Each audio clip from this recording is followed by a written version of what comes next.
오늘은 처음보다 더 나은 교회, 성경 본문에 따르면 처음보다 더 많은 교회.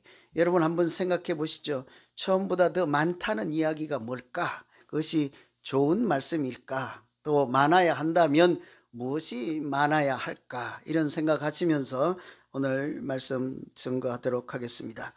식당이나 신장 개업하는 이런 사무실 또는 가정집에 가더라도 우리가 입구에서 쉽게 발견할 수 있는 말씀 한 구절이 있지요. 여러분 혹시 아십니까? 네, 시작은 이렇게 해도 다 알 거예요. 많이 아시잖아요. 시작은 미약하나 네, 나중은 심히 창대하리라. 왜 그렇게 좋아하세요? 비즈니스 하세요? 우리 심정이라, 우리 마음이라고요. 어딘들 누구든지 새로운 일을 시작하거나 또 도전할 때 준비하는 것도 어렵고 또 모르는 길을 가니까 연약하기 마련이잖아요. 초라하게 시작할 수밖에 없지 않습니까? 그래서 그때 마음이 어때요? 시간이 갈수록 지금은 이렇지만 처음과 달리 번창하고 더 발전했으면 좋겠다 하는 소망을 가지기가 마련이지 않겠습니까? 시작은 미약하였으나 나중은 창대하리라. 이 말씀은 원래는 칭찬하고 격려하는 말씀이 아니라 하나님이 주신 말씀도 아닙니다. 친구가 친구에게 한 말이에요. 그것도 친구가 옆에서 보니까 한 친구가 하나님 앞에서 고난을 당하니까 너 죄 때문에 그렇다, 아니면 너 아들이 잘못해서 그렇다, 그것도 아니면 너 조상이라도 잘못했을 것이라 이렇게 우기니까 그 친구도 아니야, 나는 하나님 앞에 전혀 잘못한 것이 없어 계속 우기니까 서로 이제 열받는 거죠. 그러니까 친구가 하는 말이 너 하나님 앞에 똑바로 살아봐. 너 한번 회개 제대로 해봐. 하나님이 지금은 이렇게 아프지만 나중에는 창대하게 번성하게 해주실 줄 알아. 그러므로 너 정신 차려 회개해라. 이런 말이었거든요. 그런데 우리는 그런 뜻, 그런 배경 아무 소용 없어요. 그냥 미약하나 나중은 창대하리라 그 말만 쏙 들어온다고요. 아무 관계없어. 그 의미가 본래 본질이 하고자 하는 말이 회개하라든지 다른 충고든지 아무 상관없어요. 그냥 나중에, 지금은 미약해도 나중은 잘 될 거야. 우리 모두의 심정이 그렇지 않습니까? 그저 나중이 잘 된다 하면 괜히 기분 좋거든요. 우리 비즈니스 하지 않고 아무것도 하지 않아도 성경 읽다가 이 말씀 나오면 어때요? 한 번 더 읽게 되지 않습니까? 다른 말씀은 안 외워도 이 말씀은 외우지 않습니까? 아까 여러분 대답 잘 했잖아요. 그죠? 저도 마찬가지예요. 많이 못 외워도 이건 알아요. 내 시작은 미약하나 내 나중은 심히 창대하리라. 설교 준비하면서도 몇 번 외웠다고 괜히 기분이 좋아지죠. 용두삼이라는 말 있잖아요. 그거 별로 안 좋아할걸요. 머리는 시장은 용처럼, 머리는 용이니까요. 끝날 때는 뱀꼬리처럼 그냥 있는 듯 없는 듯 아무도 좋아하지 않습니다. 그런데 유종의 미, 괜히 좋아할 법 하잖아요. 그래서 우리가 이런 모든 것들 보면 사람은 누구나 나중이 더 잘 되기를 또 번창하기를 바라는 욕구 누구에게나 있는 마음이지 않겠습니까? 그래서 우리 한번 스스로에게 질문해 볼까요? 여러분 무엇이 처음보다 나중이 더 잘 되었으면 하고 바라십니까? 그런 소원함이 있으니까 이런 예배 자리에도 나오는 것 아니겠어요? 지금보다는 좀 잘 되면 좋겠다. 당연히 비즈니스 하시는 분들은, 사업하시는 분들은 사업이 지금보다는 잘 돼야지요. 팬데믹에 얼마나 고생하시고 손해를 얼마나 봤습니까? 그러니까 이제 앞으로 몇 년 동안이라도 제발 좀 잘 되어야 하지 않겠습니까? 우리는 사업하는 분이 없다 보다, 그죠? 별로 아멘이 안 돼요. 그러면요, 여러분 아들 딸들은 지금보다 더 잘 되어야 하지 않겠습니까? 그래도 엄마의 양심은 있고 아버지의 양심들은 있다, 그죠? 잘 돼야죠. 걔들이 지금 대학 졸업하고 사회생활 시작해서 지금은 집도 절도 없고 월급도 조금 받고 또 이 직장 저 직장 옮겨 다니지만 나중에는 자리 잡고 잘 되어야 하지 않겠습니까? 당연히 하죠. 아멘 크게 하세요. 그래야 잘 되지 않겠어요? 진심으로 기도해야죠. 자녀 잘 되게. 어르신 여러분들 혹시 아프시고 불편하면 지금보다는 그래도 살 날이 며칠 남지 않았을지라도 그래도 지금보다는 좀 더 건강이 좋아져야 되지 않겠습니까? 그죠? 우리가 더 좋아지기를, 더 많아지기를 바라는 것들 사실 따져보면요 한두 가지가 아니라고요. 그런데 혹시 이 중에 누가 우리의 믿음이 지금보다 이전보다 좀 더 나아지기를 바라시는 분 계십니까? 제가 대답 안 할까 봐 조그만하게 했는데 어휴 대단하다 그죠? 그러니까 예수사랑 비전 교회인 거예요. 다른 교회 하면 아멘 안 해요.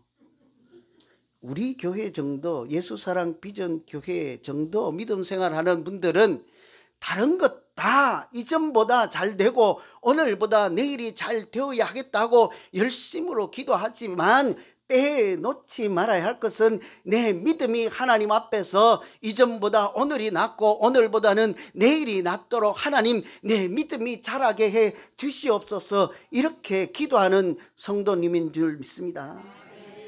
그런 교회 되어야 하지 않겠어요?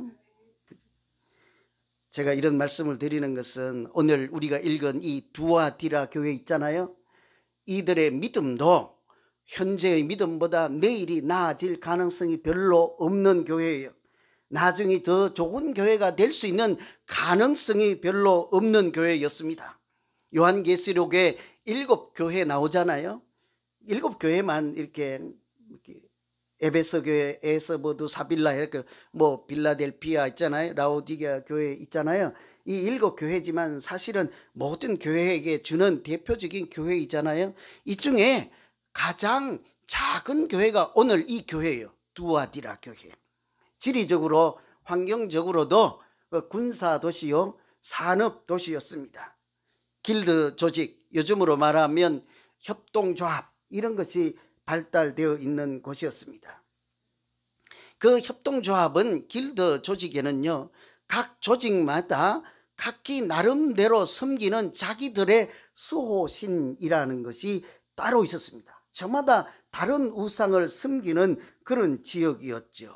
그러니 그런 교회에서 신앙생활하는 교회 아주 조그만하고 아무도 관심도 없고 여러 환경적으로 성장 가능성도 없는 그런 교회, 유혹할 수 있는 그런 요소는 많은 교회에서 신앙생활하는 사람들 그 교회에게 하나님께서 뭐라고 위로를 하시면 그들이 신앙생활을 잘 할 수 있을까요?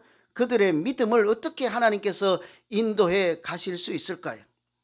오늘 말씀 참고하면 그 연약하고 미약한 교회에게 하나님께서 하신 첫 번째 위로는 너희가 처음보다 잘하고 있다 하는 말씀입니다. 처음보다 이전보다 잘하고 있다. 별로 이렇게 와닿지 않는 것은 네가 최고야 이래야 아멘 할 거죠. 그죠? 세계에서 최고야 뭐 LA에서 1등이야 그래 아멘 했을 거야. 그런데 그런 얘기 안 하고 어제보다 조금 낫다. 별로 양이 안 차는 거죠. 그죠? 그런데 그렇지 않습니다. 여러분. 오늘 19절에 보면 내 사업과 사랑과 믿음과 섬김과 인내를 아노니 내 나중 행위가 처음 것보다 많도다. 처음 것보다 많다. 여기서 많다 하니까 이것을 직역하면요 지금 행동이 지금 믿음으로 살아가는 삶이 이전 것보다 낫다 하는 이야기예요. 말씀드린 대로 가장 작은 교회라고 했잖아요. 그 작은 교회는 사람들이 눈여겨보지 않는다고요. 관심 갖지 않지요. 대단한 교회, 하나님이 사용하는 그런 우리 오늘 집사님 기도를 얼마나 열심히 하셨습니까? 마음을 다해서 기도. 대표 기도는 우리 기도를 같이 기도를 인도하는 거예요. 그러니까 구경하는 것이 아닙니다. 여러분도 앉아서 여기 앞에서 인도하는 기도를 따라 동일한 기도를 하나님 앞에 같이 올려드리는 기도예요. 우리가 아직 연약하고 미미하고 여러 가지로 부족하지만 진심을 다해서 기도하잖아요.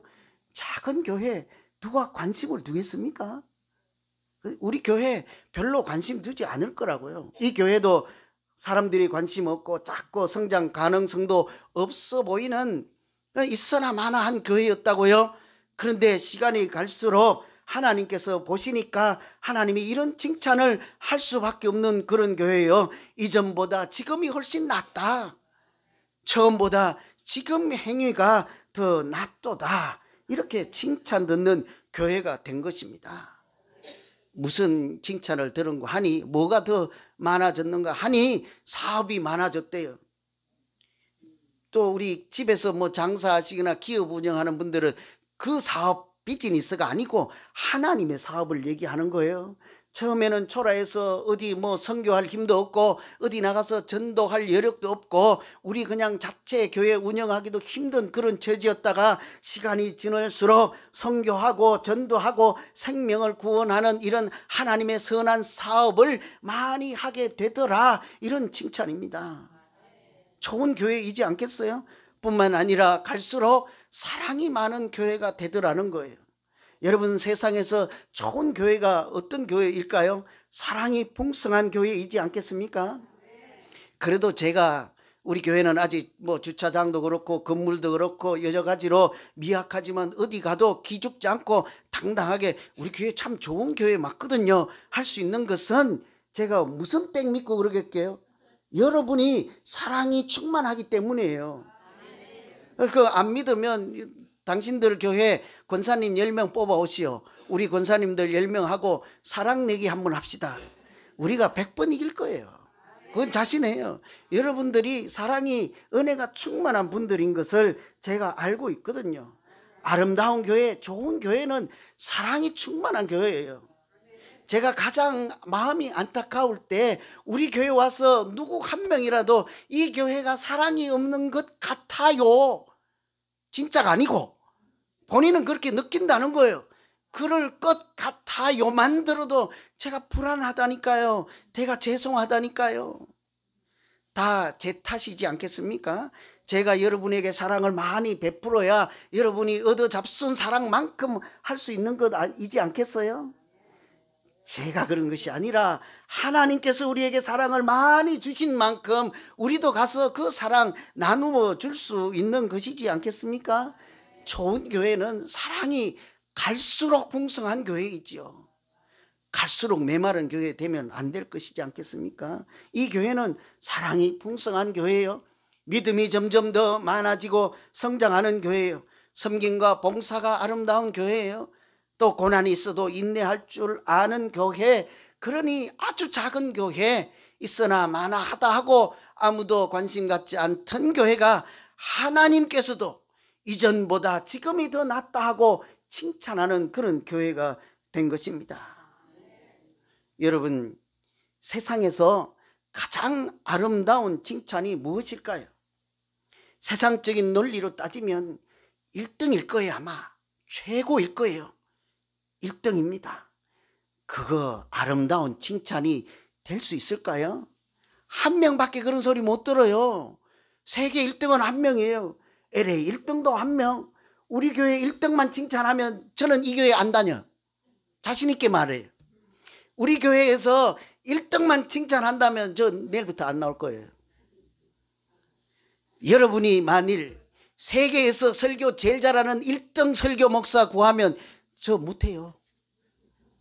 나 1등 할 자신 없어요. 그러나 그런 칭찬은 최고 아름다운 칭찬이 될 수 없어요. 한 명에게만 해당되는 칭찬이니까요. 그런데요, 어제보다 오늘 잘해요. 오늘보다 내일 저 잘할 것이 틀림없어 보입니다. 누구에게나 필요한 아름다운 칭찬 되지 않겠습니까? 우리 모두가 들어야 하는 칭찬은요, 1등 아니에요. 괜히 교만해져요. 성가대 제가 1등이라고 하고 싶었는데 2등이라고 해드릴게요. 내일 더 잘할 거예요. 저 요즘 성가대 찬양할 때 들을 때마다 은혜가 충만해. 감사해. 그렇죠? 처음에 시작할 때 한 명 서 있었잖아요. 두 명 서 있었잖아요. 지금 와서 말하는데 솔직히 삑사리도 자주 났잖아요. 예? 지금 얼마나 아름다워요. 저는 더 아름다운 하나님이 기뻐하시는 성가대로 발전하고 성장할 줄로 믿습니다. 여러분 중에 하려고 막 이렇게 순서 기다리는 분들이 있다면서요. 제가 들었거든요. 그러니까 1등이 문제가 아닌 거예요. 어제보다 낫다. 오늘보다 내일이 더 좋아질 거야. 이것이 세상에서 가장 아름다운 칭찬이지 않겠어요? 왜 그런 거 하니? 어제보다 너 행위가 낫고 믿음의 행실이 어제보다 낫다 하는 것은 그 믿음은 살아있는 믿음이라는 말이기 때문이에요. 믿음이 죽어있는 믿음, 퇴보하는 믿음이 아니라 지금도 하나님과 더불어 살아있는 믿음, 세상에서 가장 듣고 싶은 칭찬이지 않겠습니까? 건강한 믿음이라고 하는 것은 살아 움직이는 믿음이에요. 성장하고 자라는 믿음이지 않겠습니까? 그래서 베드로 후서에 보면 이런 말씀이 있어요. 하나님께서 우리에게 보배로운 믿음을 주셨다. 믿음이 보배로운 것이래요. 우리가 함부로 취급할 수 있는 것이 아니고 하나님이 주셨고 그것도 대충 써다가 버려도 되는 것이 아니라 보배와 같은 것이 믿음이래요. 그 믿음을 주신 까닭은 우리 모두가 신의 성품에 신성한 하나님의 성품에 참여하는 자가 되게 하려 하심이라. 그래서 믿음을 주셨대요. 그리고 나서 그 믿음 설명하기를 이렇게 얘기를 해요. 너희는 그래서 힘써 애써 믿음의 덕을, 덕의 지식을, 지식의 절제를, 절제 인내를, 인내 경건을, 경건의 형제 우애를, 형제 우애의 사랑을 더하라. 이것이 믿음이라는 거예요. 여러분, 그래서 이거 줄이면요, 믿음은 더하는 것이다 라는 거예요. 여러분, 억지로라도 우리 한번 마음으로 기억하고 있으면 좋지 않을까요? 믿음은 빼기가 아니고 더하는 것이다. 무엇을 더하래요? 믿음의 덕을, 덕의 지식을, 지식의 절제를, 절제의 뭐예요? 인내를, 인내는 경건을, 경건은 형제, 못 외우겠다 저도, 그죠? 외울 필요가 없다는 거예요. 뭐 억지로 외우면 미떡, 지절, 인경, 우사, 마지막에 사랑이에요. 그렇게 고민할 거 없어요. 우리는 그저 믿음은 더하는 것이다 알고 첫 번째 것만이라도 한 번 더 해보자고요. 믿음의 덕을 더하라 했잖아요. 여러분, 우리 믿음이 자란다, 온전하고 성숙해진다 하는 것은 믿을수록 저 사람이 덕을 세우는 사람이다 하는 이야기지 않겠습니까? 여러분, 믿음이 좋아지고 성장하고 잘 자라고 있습니까? 뭐 갖고 얘기하실래요? 뭐 갖고 장담하실래요? 내가 덕을 세우는 중입니다 하면 그저 사람들이 다 저절로 알아봅니다. 저분 지금 믿음이 자라고 있구나. 여기 있는 뭐 다 절제 인내 이런 거 다 몰라도요, 마지막에 거 한 개만 더 해볼까요? 마지막에 사랑을 더하는 것이다. 줄여보자고요. 믿음은 덕을 더하고 사랑을 더하는 것이다. 다른 것 없습니다. 사랑이 충만하고 믿을수록 덕을 세우고, 그러면 그 믿음은 살아있는 믿음, 하나님께서 지금 붙들고 계시고 역사하시는 믿음이라는 증거이지 않겠습니까? 여러분, 오늘 설교 제목처럼, 오늘 여기 본문의 말씀처럼 처음보다 더 많도다 칭찬했잖아요. 우리가 하나님 앞에 칭찬받고 괜찮은 교회가 되고 괜찮은 성도가 되려면 처음보다 무엇이 더 많아지기를 그렇게 바라십니까? 믿음 생활 아니어도. 저분은 설교 그만 듣고 나가도 될 것 같아. 답을 했으니까. 사랑이래요. 나 안 봐요. 누군지 몰라. 에? 여러분, 우리가 처음보다 더 나아지기를 바라고 처음보다 더 많아지기를 바라는 것, 여러분 무엇입니까? 오늘 말씀처럼 덕을 세우고 사랑을 충만하게 하면 그 믿음이 하나님 앞에도 온전한 믿음 틀림없이 될 것입니다. 막 다른 거 많이 애쓸 필요가 없는 거예요. 여러분, 우리가 처음보다 더 좋아지고 많아져야 한다니까 자꾸 먼 옛날 있잖아요. 내 믿음이 최고조로 달했을 때, 가장 뜨거웠을 때, 그때 생각하면 지금 우리 다 그냥 절도해요. 좌절해요. 포기해요. 그때 비교하면 어림없거든요. 생각해 보세요. 죽다가 살아나왔을 때가 가장 하나님 앞에 부여잡고 눈물로 기도하고 그럴 때이지 않습니까?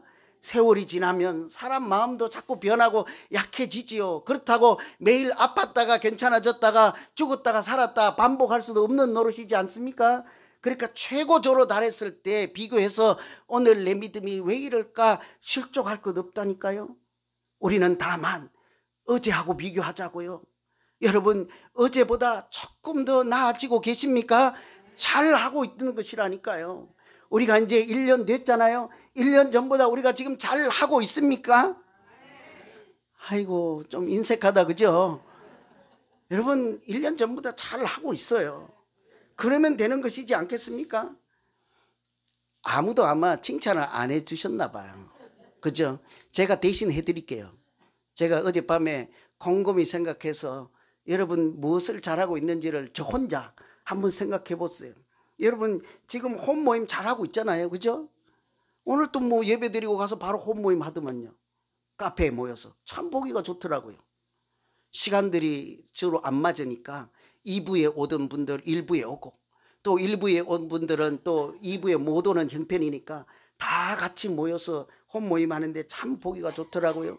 작년에는 팬데믹이 있어가지고 우리가 마스크도 함부로 벗을 수도 없고 그래서 친교 위주로 우선 모이는 일만 열심히 하자 하다가 올해는 그래도 이구동성으로 하나님 말씀도 있어야 되겠습니다. 우리가 홈 모임 중에 기도하고 찬송도 있어야 되겠습니다. 어떤 홈은 제가 뭐라고 하지 않았지만 홈 예배 중에 그래도 헌금도 드리고 이분이 한번 기도하고 저분이 기도하는 훈련도 하고 때로는 세 사람 전도도 하고 여러분 이 정도면 우리 1년 전 홈 모임보다 많이 좋아진 것이지 않겠습니까?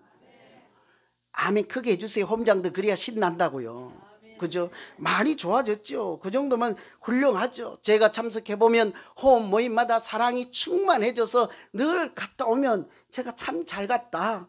그 홈 모임에 이런 아름다운 홈 모임이 있어서 참 행복하다 그런 생각들을 하거든요. 그 정도면 됐죠. 그렇게 잘 하면서도 홈장님들은 더 잘 해보겠다고 얼마 전에는 기도원에 갔다 왔다면서요. 기도를 10분 했는지 20분 했는지 모르지만 마음이 가상하지 않습니까? 또 어떤 분들은 그 홈 모임 인도하기 위해서 날을 새가면서 성경책 찾고 말씀 외우고 어떻게 인도할까 이 질문하면 어떻게 답변할까 하고 밤새 공부했다는 소문이 있더라고요. 그 정도면 훌륭하지 않습니까? 지금은 최고는 아닐지라도 틀림없이 우리는 어제보다는 잘하고 있고 1년보다는 잘하고 있는 줄로 믿습니다. 잘하고 있어요. 여러분 주방봉사도 한번 생각해 보세요. 여러분 아시는 대로 우리 교회 음식 맛은 최고잖아요. 아는 사람은 오늘 밥 안 줄지도 몰라요. 열심히 아멘 크게 하세요. 주방 가서 꼭 수고하시는 분들 수고했다고 인사도 한번 하시고 우리 교회 음식은 최고 맛있잖아요.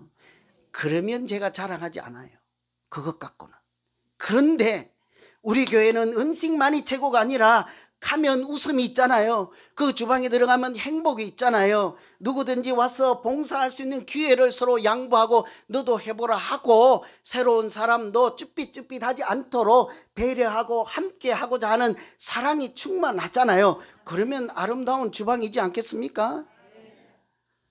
어제 보니까 새가족 환영회를 오늘 오후에 한다고 난리 법석이에요.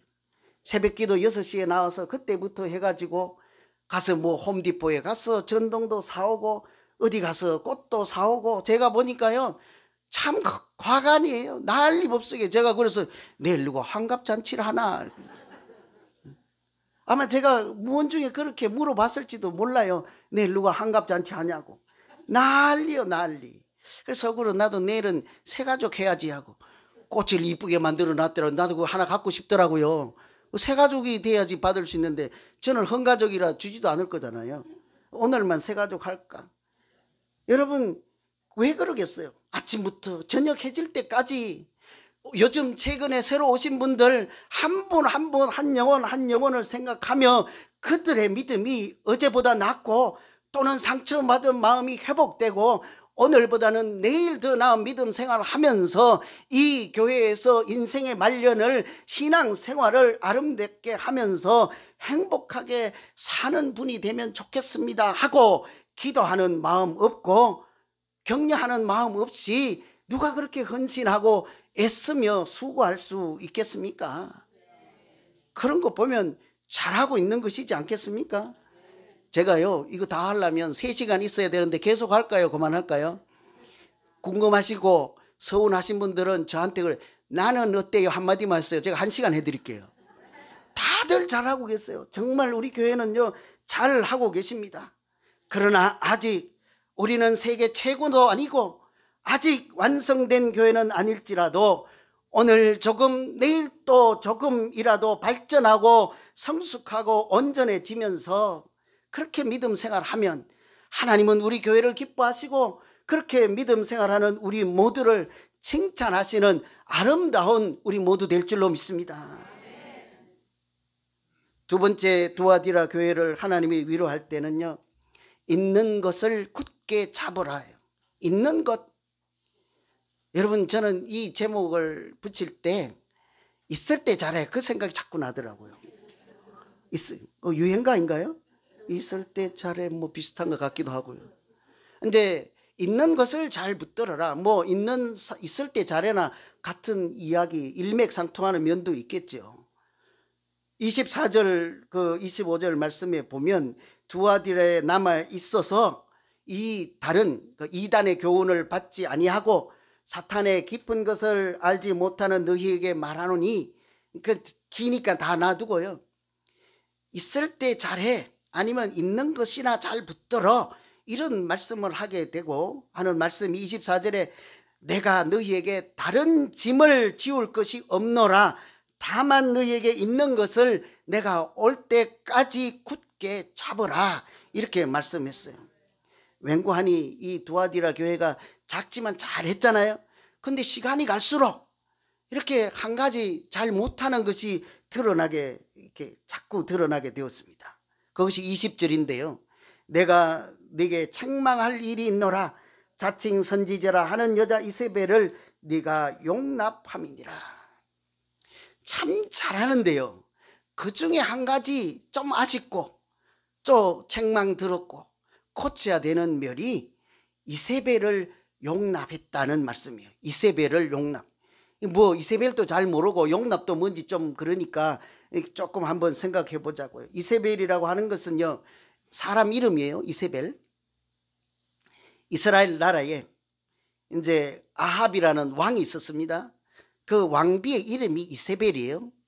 근데 이 여성은, 이 왕비는 하나님 믿는 나라 백성 중에 한 명을 간택한 것이 아니고 다른 나라에 가서 그쪽 왕의 딸을 이제 자기 아내로 왕비로 모시고 온 거예요. 그런데 하필 그 아버지 이름이 엣바알이에요. 바알과 함께 하는 자 이런 뜻이요. 바알과 함께. 이 딸 왕비로 온 아버지가 바알 숭배자였다고요. 우상을 숭배하는 나라의 왕의 딸을 모시고 와서 왕비로 삼았으니 그 귀고리만 갖고 왔겠냐고요. 목걸이만 가져왔겠냐고요. 사람이 이동하면 자연스럽게 신앙이 따라가지 않습니까? 그러니까 이 이세벨이 들어왔을 때 하나님을 믿는 그 나라에 우상이 같이 들어온 거예요.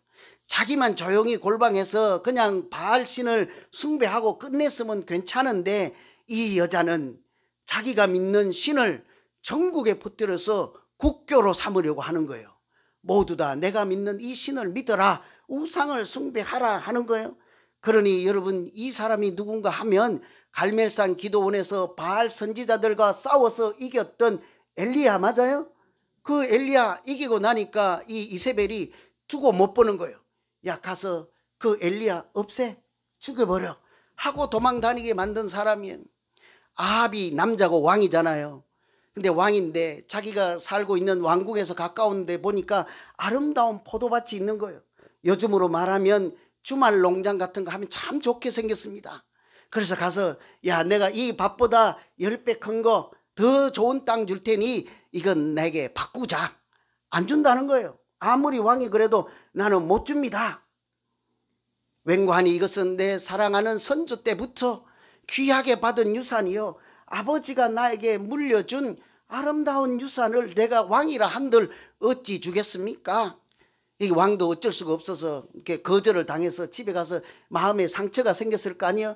밥도 안 먹고 끙끙 앓아 누우니까 이세벨, 이 왕비가 와서 남편 여보시오, 왕인데 왜 그러시오 하니까 여차저차 내가 해서 저 사람에게 가서 달라고 하니 거절을 당해서 내가 마음이 아파 밥 입맛이 없다 하니까 어떻게 했는 줄 아세요? 이세벨이 가서 사람들을 보내서 모함을 하고 거짓말을 지어서 그 사람을 죽이고 밭을 뺏어라. 이런 사람이 이세벨이라고요. 우상을 숭배하고 포악하고 사람들을 실족해서 하나님으로부터 멀어지게 하는 사람을 이세벨이라고 하는 거예요. 그런데 이 두아디라 이 교회에 보니까 자칭 자기를 이세벨이라고 하는 선지자라고 이름을 붙여서 사람들로 하여금 우상을 숭배하고 하나님 믿는 일로부터 자꾸 멀어지게 하는 그런 지도자들이 등장하게 된 것입니다. 그랬더니요, 사람들이 한두 명 거기 자꾸 줄을 서는 거예요. 이세벨 밑에 가서 줄 서는 거예요. 그리고 하나님 버리고 교회를 떠나게 된 거예요. 그도 그럴 것이 산업이 발달하고 협동조합이 발달했다고 했잖아요. 그곳에서 산업을 하고 취직을 하고 생계를 유지하려면 그 조합에 가입할 수밖에 없는 거예요. 그래야지 무슨 물류 정보도 받을 것 아닙니까? 공급처도 뚫을 수 있을 것 아닙니까? 또 물건이 귀할 때는 가서 받아올 수도 있지 않겠어요? 어쩔 수 없이 그 조합에 가입해야 되는데요. 문제는 1년에 한 번 또는 수시로 자기들이 섬기는 우상에 제사를 지내고 축제를 벌이고 하지 말아야 되는 일들을 많이 한단 말이에요. 그 이세벨 선지자라고 하는 사람들이 우리가 돈 벌려면 어쩔 수 없지 않겠느냐. 1년에 한 번 우상 앞에 절한들 너 신앙에 문제가 되겠니? 지금 우리가 열심히 협동해서 돈을 잘 벌 수 있을 때 열심히 돈 벌어야지. 네가 몇 년 교회 가지 않는다고 문제가 되겠느냐. 열심히 돈 벌어서 나중에 교회 가서 많이 헌금하면 그들이 다 없었던 일로 하지 않겠느냐. 그럴 법하지 않습니까? 그래도 되겠다 싶은 생각이 조금씩 다 들었죠. 그죠? 여기 사람들이 한둘 넘어가는 거예요. 그러니 한쪽은 하나님 앞에 발을 담그고 한쪽은 세상의 우상을 숭배하는 발을 담그고 있으니 하나님께서 볼 때에 이 사람들이 전심으로 하나님을 찾지 않는 거예요. 전심으로 사랑하던 하나님에 대한 사랑이 점점 식어져 갔습니다. 그래서 그 교회를 향해서 말씀하실 때 그 하나님을 이렇게 소개해요. 불꽃 같은 눈을 가진 하나님이 너희에게 말한다. 불꽃 같은 눈을 가진 하나님 무슨 뜻이겠습니까? 그 밑에 절에 내려가면 풀어서 이렇게 얘기해요. 나는 하나님은 사람의 뜻과 마음을 살피는 자인 줄을 너희가 알지니라. 여러분, 우리가요 나중에 좋은 일 하겠습니다. 돈 많이 우선 벌어놓겠습니다. 내가 하나님을 사랑합니다 하고 우리의 마음을 쪼개서 나누어서 우상에다 조금 바치고 재물에도 조금 바치고 그렇게 한다면 우리의 산산조각난 마음, 온전하지 못한 사랑, 온전하지 못한 믿음을 하나님께서 어찌 모르시겠습니까? 그러니까 그 하나님이 불꽃 같은 눈을 가지고 우리의 중심을 살피시고 행위를 다 아시는 하나님이 말씀하신다 하고 우리에게 회개할 기회를 주시고 깨닫게 하시는 하나님으로 나타나시는 거죠. 여러분, 우리가 세상의 마음을 다 빼앗기고 아니면 세상의 마음을 반 주고 하나님께 와서는 내게 남은 절반이라도 하나님 받아 주시옵소서. 뭐라고 할까요? 그것을 하나님이 온전한 믿음, 온전한 사랑이라고 하겠습니까? 잘 안 되죠. 제가요 얼른 생각이 나는데 제가 애들이 셋 있잖아요. 아들 하나, 딸 둘이 있거든요. 아니다, 딸 둘, 아들 하나요. 그 순서도 바꾸면 큰일 나요. 그런데 3명이니까 제가 첫 딸에게 가서 제 사랑을 3분의 1을 줘요. 3명이니까 나누어서 공평해야 되지 않습니까? 둘째 딸에 가서 3분의 1, 셋째 아들한테 3분의 1을 주면 그들이 우리 아버지는 나를 사랑하는가 보다 괜찮은 아빠야 할까요? 안 그렇다니까. 그러면 틀림없이 나는 조금만 사랑하고 쟤만 더 이뻐하네. 나는 3분의 1씩 나눠줬는데 한 놈은 자기는 3분의 1 받았으니까 알았죠. 누군가에 가서는 3분의 2 다 줬다고 생각하는 거예요. 나는 조금만 사랑하고 왜 쟤만 사랑하냐고. 나는 조금만 사랑하고 왜 쟤만 더 이뻐하냐고 그러지 않겠습니까? 그래서요, 여러분, 진정한 사랑은 아들, 딸 사랑할 때 3분의 1, 3분의 1, 3분의 1 해야 되겠습니까? 아니면 이놈한테 가서도 100%, 이놈한테 가서도 100%, 이놈한테 가서도 100% 사랑해 줄 때 그 아들이 우리 아빠는 나 좀 사랑하는 것보다 그럴까요? 3분의 1 갖고는 어림없습니다. 틀림없이 오해를 받는다니까요. 쟤를 더 사랑한다니까요. 하물며 우리가 사람 사이에도 그렇게 느끼는데 하나님은 뭐라고 할까요? 하도 사랑하는 게 많아서 나 자신을 사랑하는데 3분의 1, 우상을 사랑하는데 3분의 1, 어쩌다 보니 내가 3분의 1은 다 쓰고 남은 3분의 1이라도 하나님 이쁘게 봐주시면 안 되겠나이까. 그런 사랑과 그런 믿음을 가지고 우리가 전심으로 찾는 자를 하나님이 만나 주신다 하는 그 하나님을 우리가 과연 만날 수 있을까요? 사랑은요, 나누는 것이 아닙니다. 사랑은 온전한 것을 드릴 때 상대방이 사랑으로 인식한다고요.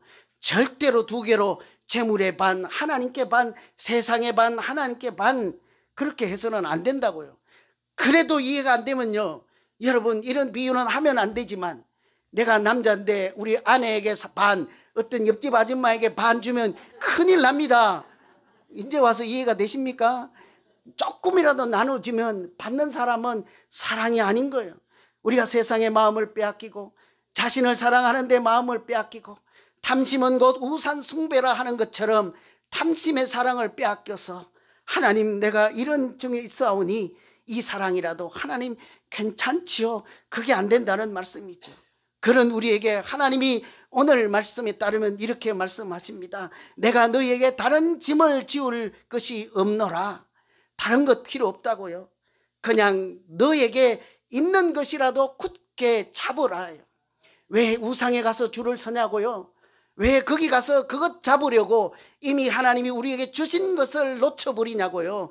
그러니 우리가 살 길은 너에게 있는 것을 굳게 잡으라 하신다고요. 하나님이 무엇을 주셨습니까? 예수 그리스도의 이름을 주시지 않았습니까? 하나님께서 우리에게 보배 같은 믿음을 주셨다고 말씀하셨습니다. 하나님께서 성령을 선물로 주셨다고 하였습니다. 우리에게 길이요 진리요 생명이 되시는 하나님의 말씀을 우리에게 주셨습니다. 무엇을 붙잡아야 하겠습니까? 하나님으로부터 멀어지게 하는 이단의 교훈, 이세벨의 교훈, 이간질하는 사람들의 교훈 따르지 말고 오직 예수 그리스도의 이름을 붙잡을 때 예수 그리스도는 우리에게 길이요 진리요 생명이 될 줄로 믿습니다. 어떤 사람이 그래서 믿음이라고 하는 것은 줄을 잘 서는 것이라 했어요. 제 이야기가 아니에요. 어떤 목사님이 하는 말씀을 듣고 그렇다 하는 얘기가 들었어요. 믿음은 줄을 잘 서는 것이다. 믿음은 더하게 하는 것 기억하세요. 뿐만 아니라 줄을 잘 서는 것이래요. 이세벨의 교훈에 줄을 서지 않고 예수님의 십자가 아래 줄을 설 것인가? 이것이 우리의 문제이지 않겠습니까? 우리가 오늘 사순절을 보내면서 다른 것에 줄 서지 않고 예수 그리스도 뒤를 따라 십자가의 아래 모여서 그 십자가의 길에서도 기뻐하며 또 새벽별을 주시겠다고 약속하신 하나님 앞에 줄 서서 주님과 동행할 때 처음보다 더 낫고 오늘보다 더 나은 믿음을 하나님께서 선물로 주실 줄로 믿습니다. 기도하겠습니다. 하나님 아버지, 하나님은